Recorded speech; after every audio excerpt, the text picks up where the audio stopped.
So guys, जैसा कि आज जो आपका एसएससी सीएचएसएल का 26 मई का प्रथम पाली का एग्ज़ाम हो गया दोस्तों, जिसका जो है मैं आपको बिल्कुल 100% एक्यूरेट आंसर के साथ जो है इस वीडियो में बताऊंगा।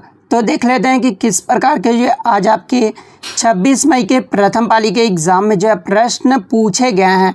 उससे पहले एक बात और दोस्तों कि जिन्होंने भी अगर चैनल को सब्सक्राइब नहीं किया है तो एसएससी सीएचएसएल से रिलेटेड पल पल की अपडेट के लिए जो है चैनल को सब्सक्राइब ज़रूर कर दीजिएगा और बगल में ही आपको एक बेल आइकन यानी घंटे का निशान भी दिख रहा होगा, तो आप उसे भी जो है ज़रूर प्रेस कर दीजिएगा। तो चलिए वीडियो को स्टार्ट करते हैं। तो आज का जो आपका पहला क्वेश्चन आया था कि AR Rahman received Grammy award for which song, यानी AR रहमान को जो है किस गाने के लिए ग्रैमी पुरस्कार दिया गया था। तो देखिए AR रहमान को 2009 की फिल्म स्लम डॉग मिलियनेयर में जय हो गाने के लिए जो है इन्हें ग्रैमी पुरस्कार दिया गया था। तो जय हो आपका करेक्ट आंसर होगा। नेक्स्ट आपका यहाँ पर आया था कि who is the writer of book 281 and beyond, यानी 281 एंड बियॉन्ड पुस्तक के लेखक कौन है। तो देखिए 281 एंड बियॉन्ड ये जो पुस्तक है ना, ये BBS लक्ष्मण की ऑटोबायोग्राफी यानी आत्मकथा है और इस पुस्तक के जो लेखक हैं ये BBS लक्ष्मण और R कौशिक हैं। तो BBS लक्ष्मण ऑप्शन में दिया हुआ था, तो BBS लक्ष्मण आपका करेक्ट आंसर होगा। नेक्स्ट आपका यहाँ पर आया था कि which Chola ruler was popularly known as victor of Ganges, यानी कौन सा चोल शासक जो है गंगा के विक्टर के नाम से प्रसिद्ध था। तो देखिए गंगा के विक्टर से नाम से जो प्रसिद्ध था ये आपका राजेंद्र चोल प्रथम, ये जो चोल शासक था ना ये गंगा के विक्टर के नाम से प्रसिद्ध था। तो राजेंद्र चोल प्रथम आपका करेक्ट आंसर होगा।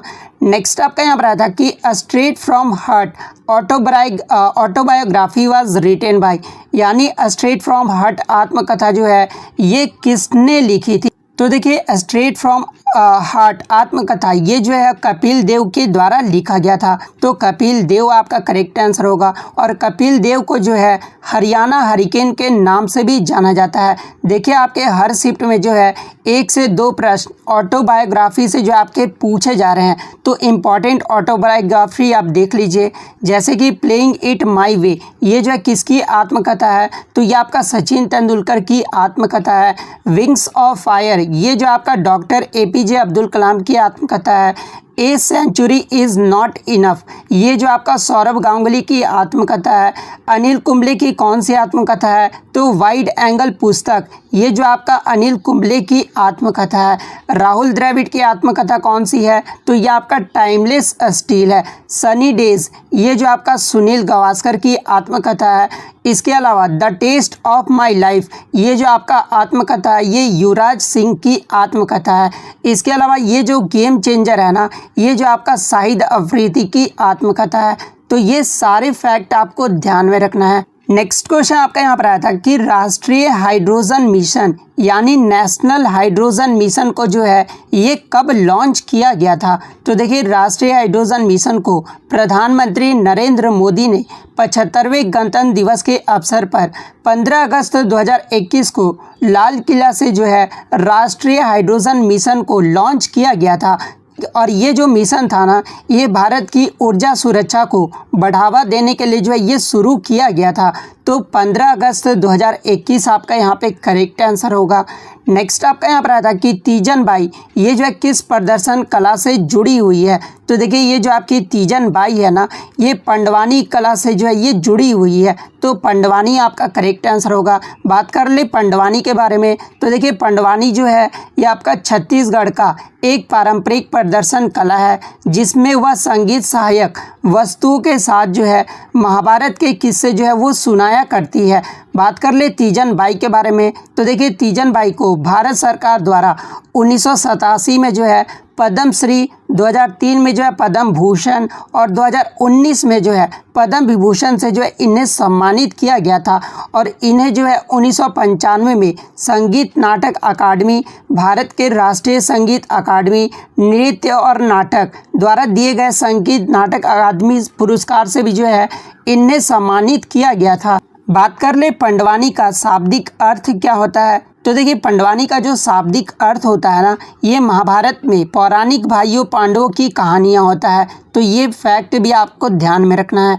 नेक्स्ट आपका यहाँ पर आता है कि टोक्यो ओलंपिक में भारत की तरफ से बैडमिंटन में कांस्य पदक ये जो है किसने जीता था। तो देखिए टोक्यो ओलंपिक में भारत की तरफ से बैडमिंटन में जो कांस्य पदक है ना, ये पीवी सिंधु ने जीती थी। तो पीवी सिंधु आपका यहाँ पे करेक्ट आंसर होगा। इसके अलावा एग्जाम में ये भी प्रश्न पूछा जाता है कि टोक्यो ओलंपिक में पीवी सिंधु ने किसको हराकर जो है कांस्य पदक जीती थी। तो देखिए टोक्यो ओलंपिक में पीवी सिंधु ने जो है चीनी की खिलाड़ी जो आपका इनका नाम था हे बिंग जियाओ को हराकर जो है ये कांस्य पदक जीती थी। तो इनका नाम भी आपको ध्यान में रखना है। इसके अलावा मैं आपको बता दूं कि टोक्यो में भारत ने जो है टोटल 7 मेडल जीते थे, जिसमें 1 गोल्ड, 2 सिल्वर और 4 ब्रॉन्ज के साथ 7 मेडल जो है भारत जीता था। वहीं अगर पदक तालिका की बात कर ले तो देखिए भारत जो इसमें 48वें नंबर पर रहा था। तो ये फैक्ट भी आपको ध्यान में रखना है। नेक्स्ट आपका यहाँ पर आता है कि which is the oldest high court of India, यानी भारत का जो है सबसे पुराना उच्च न्यायालय कौन सा है। तो देखिए भारत का जो सबसे पुराना उच्च न्यायालय है ना, ये आपका कलकत्ता हाई कोर्ट है, जिसकी स्थापना कब हुई थी। तो 2 जुलाई 1862 को हुआ था। यहाँ पर 2 जुलाई कर लीजिएगा। 2 जुलाई 1862 को जो है कलकत्ता हाई कोर्ट की स्थापना हुई थी और ये जो है भारत का सबसे पुराना उच्च न्यायालय है। तो कलकत्ता हाई कोर्ट आपका करेक्ट आंसर होगा। नेक्स्ट क्वेश्चन आपका यहाँ पर आया था कि who is the author of the book unbreakable, यानी अनब्रेकेबल जो पुस्तक है ना, ये किसकी आत्मकथा है। तो ये मैरी कॉम की आत्मकथा है और ये किसके द्वारा लिखा गया था। तो ये मैरी कॉम और सह लेखक डीना सर्टो के द्वारा जो है ये अनब्रेकेबल पुस्तक लिखा गया था। तो मैरी कॉम आपका करेक्ट आंसर होगा। नेक्स्ट आपका यहाँ पर आया था कि फोक डांस कथकली रिलेटेड जो है आपके प्रश्न पूछे गए थे, यानी लोक नृत्य कथकली से जो है आपके संबंधित प्रश्न पूछे गए थे। तो देखिए मैं आपको बता दूं कि क्या पूछा जा सकता है।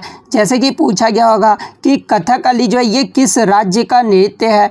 तो देखिए ये जो आपका कथकली है ना, ये आपका केरल राज्य का नृत्य है। या फिर कोई फेमस पर्सनैलिटी का नाम दे दिया गया होगा और पूछा गया होगा कि इनमें से कौन से ऐसे व्यक्ति हैं जिनका संबंध जो है कथकली नृत्य से है। तो देखिए व्यक्तियों के नाम ध्यान में रख लीजिए जो कि कथकली से संबंधित है। जैसे कि वीके नारायण मेनन, ये जो आपके कथकली से संबंधित है। कलम नंदलम गोपी, ये भी जो आपके कथकली से संबंधित है।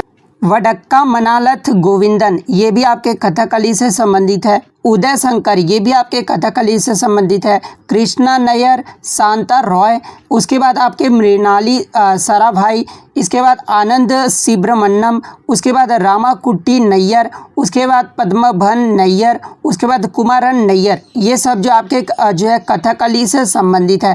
तो इन्हीं में से जो है किसी का नाम दिया होगा और पूछा गया होगा कि कौन से नृत्य से संबंधित है। तो देख लीजिए कि आपके क्वेश्चन में जो है क्या पूछा गया था।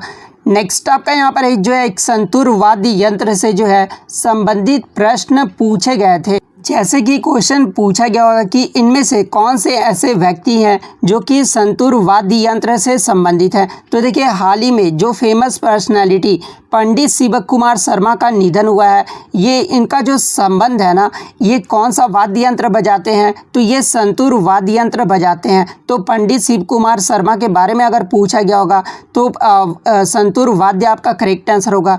इसके अलावा संतूर वाद्य यंत्र कौन कौन बजाते थे। तो देखिए तरुण भट्टाचार्य, अभय सोपरी, भजन सापोरी, उसके बाद सतीश व्यास, उल्लास बापट, उसके बाद वर्षा अग्रवाल, आर विश्ववरनन, ये सब जो आपके संतूर वाद्य यंत्र से संबंधित हैं। एक क्वेश्चन आपका ऑस्कर अवार्ड से जो है पूछे गए थे। अब एग्जैक्टली प्रश्न मुझे नहीं मिले कि ऑस्कर अवार्ड से जो आपका क्या प्रश्न पूछा गया था। ऐसे में आपको बता दूं कि 2022 का जो ऑस्कर अवार्ड था, इसका जो 94वें एडिशन था। इसमें जो बेस्ट एक्टर का अवार्ड है ये विली स्मिथ को दिया गया है। बेस्ट एक्ट्रेस के अवार्ड के अगर मैं बात कर लूँ तो ये आपके जेसिका चास्टेन को दिया गया है। बेस्ट पिक्चर का जो अवार्ड है ये CODA मूवी को दिया गया है। बेस्ट डायरेक्टर का अवार्ड अगर बात कर लें तो ये जैन कैंपियन को दिया गया है। इसके अलावा इंडियन में जो आपके दिए गए हैं ऑस्कर अवार्ड उनके नाम आप जान लीजिए, जैसे भानु अथैया को दिया गया है, सत्यजीत रे को दिया गया है, रसूल पोकट्टी को दिया गया है, गुलजार को दिया गया और AR रहमान को। इन भारतीय व्यक्तियों को जो है ऑस्कर अवार्ड दिया गया है। एक आपका प्लेटू या पठार से जो है प्रश्न पूछे गए थे, एग्जैक्टली क्या क्वेश्चन पूछा गया था वो आप जो है कमेंट करके ज़रूर बताइएगा। सेकंड आपका जो है एक पीरियोडिक टेबल से भी जो आपके प्रश्न पूछे गए थे, ये भी प्रश्न जो है मुझे बच्चों के द्वारा नहीं मिले हैं। जिन भी कैंडिडेट्स अगर एग्ज़ाम देकर आए हैं तो अगर आपको क्वेश्चन कोई भी याद है तो आप कमेंट करके जो है ज़रूर बताइएगा। तो इतने क्वेश्चन जो है आज मुझे बच्चों के द्वारा मिले हैं जो कि 100% रियल और ऑथेंटिक है। तो अगर वीडियो अच्छी लगी हो तो वीडियो को जो है लाइक ज़रूर कर दीजिएगा, चैनल पर नया है तो चैनल को सब्सक्राइब ज़रूर कर दीजिएगा। तो मिलते हैं नेक्स्ट वीडियो में, तब तक thank you, all the best.